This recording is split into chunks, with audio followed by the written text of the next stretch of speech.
E assim o Palmeiras, com dificuldade, vence o Cerro Porteño, consegue sua primeira vitória nesta edição da Libertadores. Vamos começar a conversar aqui com o PC, com o Pedrinho, sobre esse jogo. O jogo mais difícil até do que se imaginava para esse Palmeiras jogando dentro de casa. Pelo menos a minha expectativa era essa, de um jogo, pelo menos um jogo um pouco mais tranquilo, mais nas mãos do Palmeiras, e o resultado esteve por escapar, né, PC? Pois é, o bem treinado time do Cerro Porteño exigiu muito do Palmeiras. A gente estava acompanhando e conversando com o Pedrinho. É impressionante como essa equipe, com a bola, é uma equipe aproximada, tem sempre alguém bem colocado para passar a bola para o companheiro, e sem a bola, como ela incomoda e induz o Palmeiras, tentou induzir o Palmeiras ao erro. Logo no início da partida, nós estamos vendo aí a formação do Palmeiras, né? Mas logo no início da partida, o Palmeiras sofreu o gol e teve realmente uma partida, um jogo que talvez o Palmeiras não imaginasse que tivesse ter tanto trabalho como teve. Mas pegou um time muito bem montado. Sim, que inclusive assistiu o Cerro Porteño nos 2 jogos contra o Fortaleza, né? E mostrou ali, ele já mostrou o valor. Fez 2 bons jogos contra o Fortaleza. É claro que o Fortaleza também é um bom time, então obrigou o Jean, goleiro brasileiro, a fazer ótimas defesas naqueles 2 confrontos, e assim, mostrando um bom futebol, o Cerro se classificou. Essa foi a escalação do Palmeiras hoje. Vale lembrar que o Palmeiras também teve uma série de desfalques, né? O Atuesta está bastante tempo fora por causa de lesão, o Tabata fora, Mike, o Rafael Veiga, o Rony, todos esses machucados, além do Jailson e do Murilo, o zagueiro Murilo, os 2 estavam suspensos. Então o time teve Marcos Rocha, Gustavo Gomes, Luan na zaga e o Vanderlan do lado esquerdo. Foi muito bem no jogo. Muito bem, Zé Rafael, Gabriel Menino e Arthur, Dudu, Lopes e John. Pedrinho, eu confesso que eu fiquei meio confuso com o primeiro tempo do Palmeiras em relação à formação, porque eu imaginava, o John é um meia, né? O John vindo um pouco mais por trás e Arthur de um lado, do lado direito, que é onde ele mais gosta de jogar, o Dudu do lado esquerdo, que também é o lado de preferência dele, e o Lopes centralizado. Mas em muitos momentos eu senti que os jogadores estavam se confundindo ali, jogando na mesma área, principalmente o Arthur e o Dudu. Achei o Palmeiras um pouco confuso, pouco produtivo no primeiro tempo, não achou? Também pela marcação do Cerro, mas eu acho que ele tentou fazer o Arthur uma função próxima do Veiga, né? Um meia canhoto por trás. Só que o Arthur tem por naturalidade cair para a direita, e o Dudu já estava lá aberto como um ponta fixo. Então, às vezes, eles se embolaram ali nos movimentos, né? E aí o time não tinha coordenação para produzir. E acabou que teve mais profundidade do lado esquerdo, né? O Vanderlan fez um ótimo moleque jogo. É um monstro. Ótimo uma passada firme, faz questão de ficar em pé. Ele sofre faltas. Esse ponto é importante. Ele vai capengando. Ele vai tentando continuar ele vai catando jogada, o cavaco, né? Mas ele não desiste da jogada. Ele não se faz de vítima na partida, muito pelo contrário. Ele tentando manter a sequência da jogada, ver a oportunidade da continuidade. Aí já no segundo tempo não, né? No segundo tempo o Palmeiras melhora nitidamente, ele fixa o Dudu até invertido, né? Ele voltou com o Richard Rios. Voltou com o Richard Rios, que é bom jogador, veio do Guarani, não é isso? Isso. Ele botou o Dudu aberto numa ponta, o Arthur na outra. E ele percebe que ele começa a amassar um pouquinho o Cerro. E aí eu acho que ele faz o entendimento e a leitura do jogo. Ele pesa 2 homens já na última linha do Cerro, né? Ele bota o Navarro e bota o Hendrick, porque ele está passando muito tempo ali, então ele precisa preencher a área. E o gol sai mais natural para os jogadores também, né, Pedro? Porque o Dudu do lado dele, o Arthur, onde ele mais gosta, acho que a coisa fluiu melhor ali, né? Sim, eu só acho que no último terço, quando você está amassando muito o adversário, passando o tempo inteiro, e ali o jogo fica congestionado, o mínimo de tempo que você ganha é muito valioso. Então eu botaria o canhoto na esquerda e o destro na direita. Por quê? Eu já estou com 2 homens na área. Para tentar levar para o fundo. Eu já tiro e já faço o cruzamento, o arco para dentro da área. Quando eu estou com destro, normalmente eu tenho o campo para ir, dou uma travada para trás. O lateral tem que passar. Para fazer o cruzamento. Ou o lateral tem que passar, então você perde o tempo, a zaga se organiza. Mas a leitura dele foi perfeita. Botou 2 caras enfiados ali, começou a amassar e chegou na virada. Mas o jogo estava engasgado para o Palmeiras. Mas as entradas foram boas, né, PC? Então, as substituições fizeram essa que é uma questão interessante, né? Porque nós passamos uma boa parte desse primeiro trimestre do futebol falando sobre as necessidades do elenco do Palmeiras, porque perdeu o Gustavo Scarpa, porque perdeu o Danilo, e realmente tem necessidade. Mas aí bate com uma outra coisa do trabalho há mais tempo.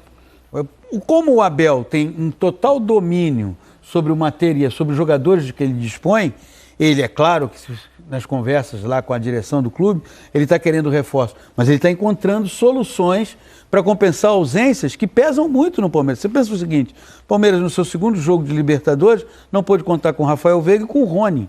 Esses dois jogadores, no último Campeonato Brasileiro, foram titulares da seleção do campeonato. Eu acho que o Palmeiras está dando uma resposta boa, de forma individual, mas coletivamente caiu um pouquinho. Sim. Eu olhando rápido ali, foi olhando rápido, me veio a lembrança. O Palmeiras perdeu o Danilo, perdeu o Scarpa, perdeu, aí mais tempo atrás, perdeu o Veron, perdeu o Wesley, perdeu jogadores importantes. O elenco, teoricamente, se enfraqueceu de forma individual.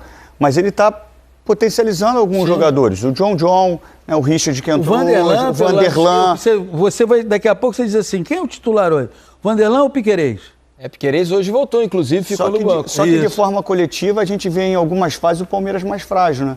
A gente não via o Palmeiras sem controle. O jogo tá mais descontrolado, né? Correndo risco, assim, pode tomar o gol. A gente não via, assim, em algumas temporadas, né? O Palmeiras fazia com que o Everton aparecesse muito menos, né? A última linha menos exposta. Isso. Hoje em dia, o adversário do Palmeiras está tendo mais oportunidades para chutar o gol. Por exemplo, hoje, vamos colocar as estatísticas aqui para vocês verem como o Cerro também foi capaz de ameaçar o Palmeiras. É um time muito bem treinado. Exato. Foi capaz de ameaçar o Palmeiras ao longo da partida. Vamos colocar as estatísticas aí da partida de hoje, olha só. Veja como a posse de bola ficou dividida. Pedrinho, PC e amigos do Trocas de Passes. O Palmeiras teve 52% contra 48% do Cerro. Foram 17 finalizações do Palmeiras, mas 11 finalizações do Cerro Porteño no gol do Palmeiras. 6 para fora do Palmeiras e 6 para fora do Cerro. 8 escanteios a 1 para o Palmeiras, 15 a 14 em faltas cometidas, um impedimento para cada lado. A gente vai mostrar a segunda página das estatísticas para vocês, que teve os seguintes números. Vejam a quantidade de passes trocados. 380 passes é um número muito baixo para um time da qualidade do Palmeiras, que permitiu também ao Cerro Porteño 343 passes. Isso significa um jogo mais direto, né? Menos controle das duas. Menos elaborado o jogo, muito mais uma troca de posse. E aí a gente percebe que o Palmeiras, às vezes, ele, por não ter esse controle, ele pode muitas vezes correr o risco de tomar um gol. E o mapa de calor, ele diz muito, né? O Palmeiras usou muito o Vanderlan e, do outro lado, no primeiro tempo, usando o Arthur e o Dudu. Depois, no segundo tempo, o Dudu inverte para o lado direito, o Arthur na esquerda, perdão, o Dudu na esquerda e o Arthur na direita. E lá a defesa, né, o mapa de calor da defesa do Cerro dentro da área, que eu acho que foi muito do segundo tempo, né? O Palmeiras amassando o Palmeiras Cerro. empurrou mas o Cerro. ainda assim, né, PC, Pedrinho, ainda tem bastante verde ali, né, no campo todo. Isso diz muito através da troca de passes. Chegou bastante também. Esse é o tipo do jogo que as dificuldades... Primeiro você está em desvantagem, com menos de 10 minutos você já está em desvantagem no placar. E aí é óbvio que bate uma tensão, é óbvio que talvez tenha sido um dos jogos dessa temporada que mais exigiu do Palmeiras, pelas dificuldades que o Cerro apresentou e pelo fato também do Palmeiras ter estreado na fase de grupo da Libertadores com uma derrota. Então, outra derrota hoje, a derrota na estreia era uma derrota mais ou menos dentro da margem de erro ali. Não vamos com o time titular, tem uma decisão do Paulista, então vamos correr esse risco, altitude. Mas a de hoje não. E tem um detalhe, assim... Durante os estudos que eu faço, para entender um pouco mais o jogo, algumas vezes, não parece. As resenhas com o PC, principalmente quando a gente chega aqui nos bastidores, sobre a questão do poder da tomada de decisão, e o jogo ele é o tempo inteiro tomada de decisão. E se a gente perceber, o gol que o Palmeiras sofre, depois a gente vai ter a oportunidade de ver, foi uma tomada de decisão errada do Zé Rafael. E eu estou querendo falar isso porque o que leva o jogador naquele momento é ter tomar aquela decisão, aquela atitude, né? Onde o time está se estruturando à frente, ele sabe que tem um marcador atrás, ele conduz com lentidão, aí perde a bola, aí o Luan está vendo que a linha do Marcos Rocha está à frente, mas o atacante está com ele já aqui, né? Ele já está vendo que está próximo da área, em vez dele acompanhar o cara, ele tenta sair, não dá tempo, ele quis sair para dar condição, aí ele volta, então o tempo inteiro é tomada de decisão. Por isso que a mente do atleta, especificamente pro jogo, ela tem que estar muito limpa para concentrar para o jogo. E eu conversando com o PC, voltando para os anos 90, isso aqui hoje, ele tem uma interferência absurda. Olha para onde a gente vai através de um campo de futebol. Porque eu tenho problemas tinha problemas em casa e eu não sabia, só sabia quando eu chegava em casa. Então isso aqui, se você tem um problema com o filho, se as pessoas não te pouparem, a todo momento você está... E aí, na hora de você decidir, você pode... Às vezes você leva isso para o campo. Leva isso para o campo e ter uma decisão errada, assim. Eu estou falando porque, assim, o Palmeiras é muito equilibrado emocionalmente. O Abel trabalha muito isso, o Fernando Diniz trabalha muito isso, mas hoje foi um time que individualmente tomou decisões, assim, equivocadas. E por falar em Abel, é uma observação que eu acho que cabe. O jogo exigiu muito do Palmeiras, tanto do ponto de vista tático quanto do ponto de vista emocional. E físico também, né? Físico. Consequentemente, também exigiu muito do seu técnico. E o mesmo técnico que na abertura do Campeonato Brasileiro, no jogo de sábado contra o Cuiabá, foi expulso, hoje ele teve um comportamento absolutamente sereno à beira do campo. Pode-se dizer que foi a arbitragem, não sei o quê, mas ele ali foi aquele Abel que eu imagino que os próprios jogadores querem ver à beira do campo, muitas vezes sentando no banco de reservas, abrindo... Se anulasse o gol do Gustavo Gomes... O gol foi pro VAR. O Pedrinho observou isso. Se anular esse gol, vai ser complicado. Mas, enfim, ele percebeu claramente que o jogo pede equilíbrio. O jogo era um jogo decisivo nessa primeira fase de Libertadores para o Palmeiras. Uma derrota hoje seria muito ruim. A situação, você olha, você fala, tem 2 jogos... e não conseguimos ainda pontuar. Não, agora já está com 3 pontos, daqui a pouco nós vamos mostrar a tabela de classificação. Ele tá no grupo, está no jogo, que é o que se espera do Palmeiras.